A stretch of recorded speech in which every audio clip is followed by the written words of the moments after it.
arrow is mine! Ah! Brother, up there! Reach for me!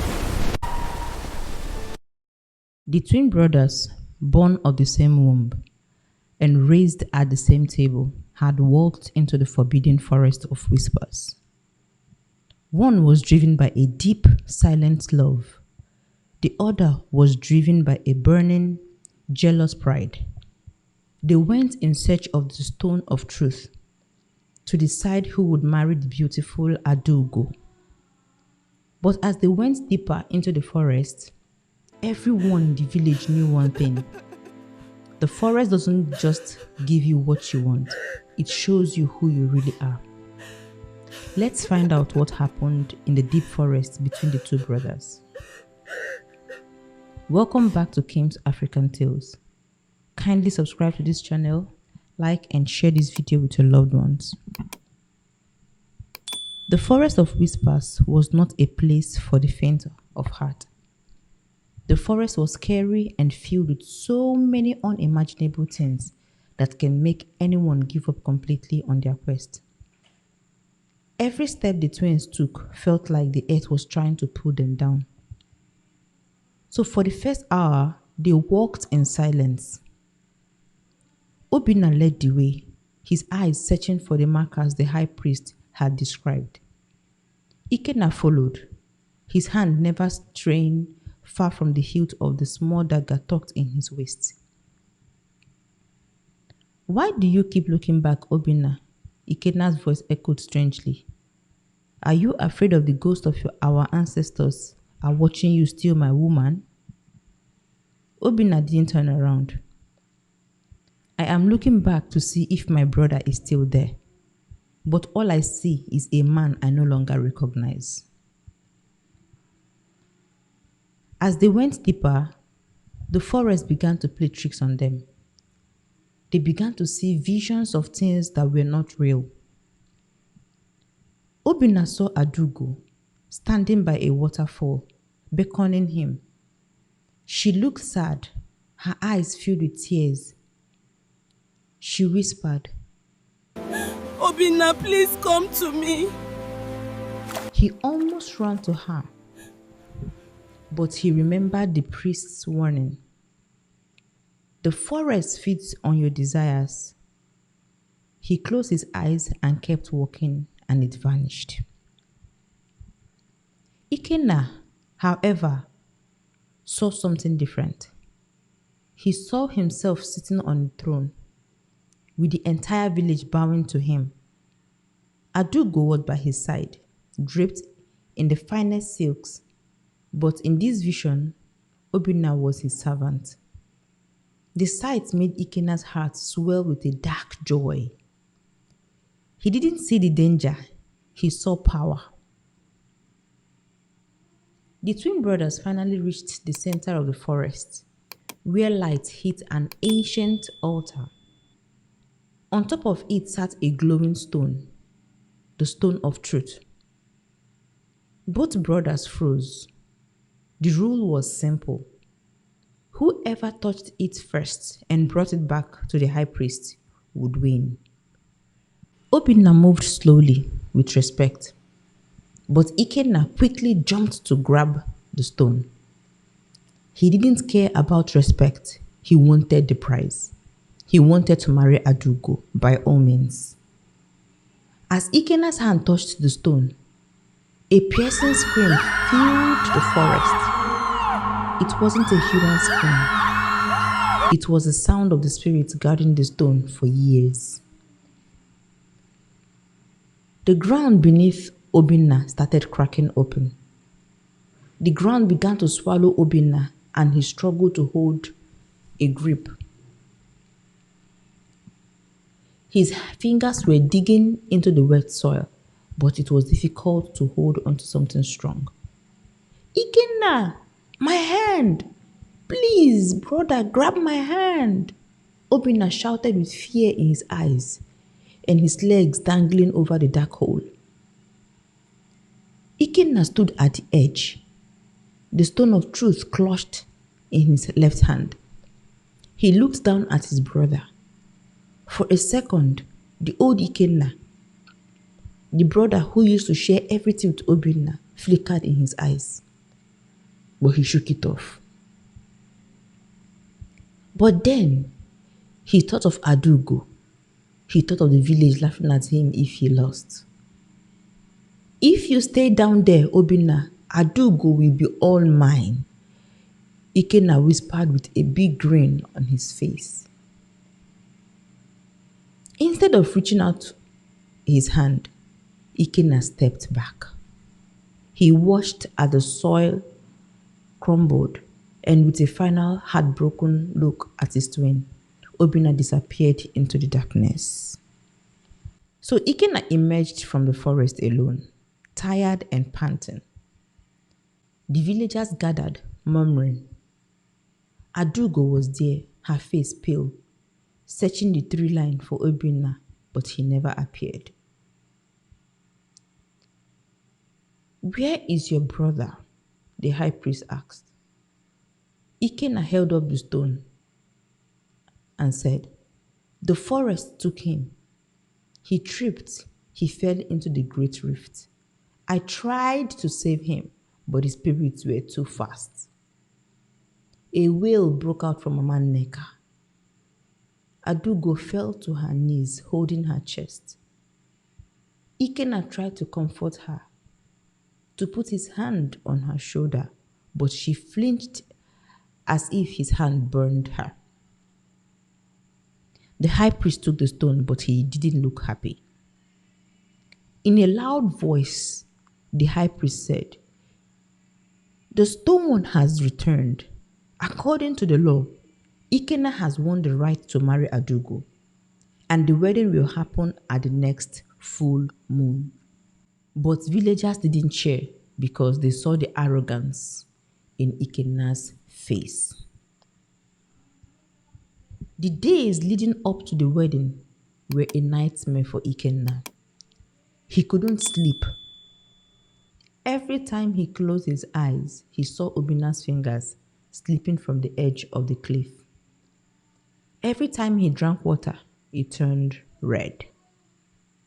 He began to see Obinna everywhere, in the shadows of the compound, in the reflection of the palm wine.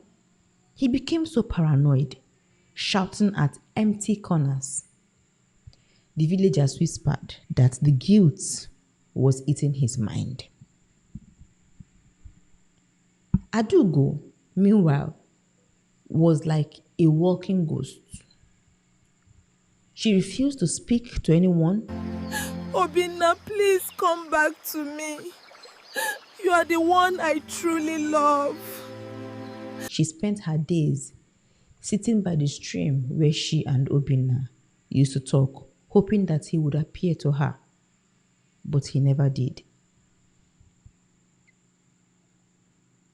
Then the full moon rose, big and very bright, over the village of Umudike. The drums were beating, but they didn't sound joyful. They sounded sad to everyone, but it sounded joyful to only Ikenna, because he was finally getting married to the most beautiful woman he had ever seen, which is Adugo. Ikenna stood in the center of the square, dressed in his finest regalia. Adugo was led out, her head bowed with a sad face. The high priest stepped forward to join their hands. "Does anyone here know why this union should not be?" the priest asked, a formality that usually went unanswered. Suddenly, the wind picked up. The torches around the square flickered, and strange things began to happen. Out of the darkness, at the edge of the village path, a figure appeared. He was covered in dried mud and blood. His clothes were torn to rags. He walked with a heavy limp, leaning on a branch. The crowd gasped, some falling over each other in terror while running for their lives.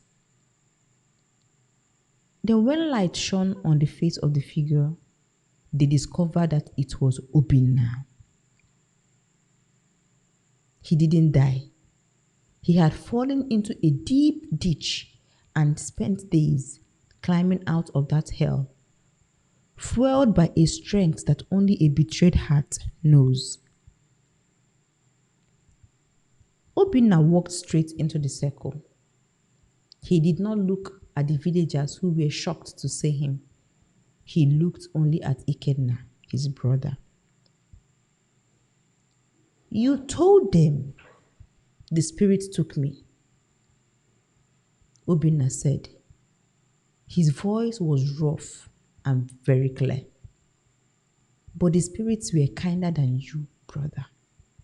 They gave me a branch to hold. They gave me the breath to keep going. Ikenna fell to his knees and started crying out loud. Forgive me. Give me another chance, please. Obinna continued. You were supposed to be my brother. You were supposed to remember our father's oath, but you decided to turn your back on your only brother, all because of a woman that doesn't love you. Ikenna, all you had always wanted was my downfall due to jealousy. You were my brother, but you hated me so much. You wanted the things I loved. You challenged me at every given opportunity just to prove that you could. But today, that ends now. You are no longer my brother. These words cut through Ikenna deeper than anything in the world. He cried so bitterly that he held Obinna's legs to beg him. But every tear and plead fell on deaf ears. Obinna's mind was already made up. After Obinna was done talking to Ikenna, Adugo left the altar where she had been standing and ran straight to him and hugged him tightly, hoping to never let him go again. Then the stone of truth, which was sitting on the altar nearby, suddenly turned pitch black. The high priest stepped forward and said, "The stone has spoken. A union built on a lie is a curse to the land and to the people involved." So, the village elders met instantly to make a quick judgment. In the old ways, to attempt the life of your twin was the highest abomination. So Ikenna's life was not taken from him, but he was given a punishment worse than death in those times. He became an Osu, which is an outcast. He was stripped of his family name and banished from the village of Omudike forever. He had to live that night with nothing but the clothes on his body. As Ikenna walked away into the thick darkness with tears falling from his eyes in regret, just the same way he had left his brother in the forest, he looked back one last time. He saw Obinna and Adugo holding each other. But Obinna wasn't smiling at that time. The bond between them was broken. Obinna and Adugo eventually married and they had many children. But it is said that Obinna lived a very quiet life after his brother was banished. He lived a long life, but a part of him remained a stray in an unknown land forever. So this story teaches us a heavy lesson, my friends. The eye that sees beauty must not be the hand that sheds blood. Greed and jealousy are like a fire. They don't care if the wood they burn is from the same tree. You can win the prize, but if you lose your soul to get it, you are the poorest person in the world. Please do not let envy turn your brother into a stranger. Because once the thread of trust is snapped, all the gold in the world cannot tie it back together. Thank you so much for staying with me through this journey.